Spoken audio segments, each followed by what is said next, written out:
اس سے پہلے امریکہ اور ایران نے طے شدہ وقت سے پہلے ہی جنگی ماحول کے خاتمے اور آبنائے ہرمز کی بحالی سے متعلق مفاہمتی یادداشت پر الیکٹرانک دستخط کر دیے، جس کے بعد معاہدہ باضابطہ طور پر نافذ العمل ہو گیا۔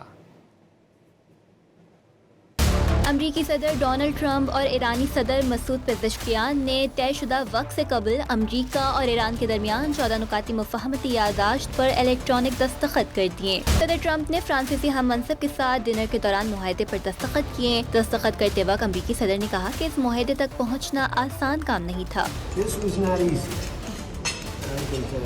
دستخط کے بعد فرانسیسی صدر سمیت G7 ممالک کے سربراہ تالیاں بجا کر خوشی کا اظہار کرتے نظر آئے۔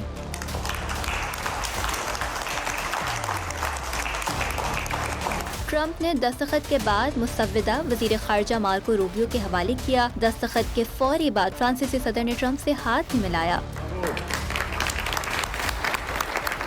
چند منٹ بعد ایران کی سرکاری خبر ایجنسی ایرنا نے مسعود پزشکیان کی تصاویر جاری کی، جس میں ایرانی صدر نے کیمرے کے سامنے مفاہمت کی یادداشت پر دستخط کیے، جس کے ایک طرف امریکی صدر ڈونلڈ ٹرمپ کے دستخط بھی دکھائی دیے۔ ایرانی وزارت خارجہ کے ترجمان نے کہا کہ جس مفاہمتی یادداشت پر دستخط کیے گئے وہ انگریزی اور فارسی دونوں زبانوں میں ہے۔ ایران نے اس بات پر زور دیا تھا کہ متن فارسی اور انگریزی دونوں میں دستیاب ہونا چاہیے۔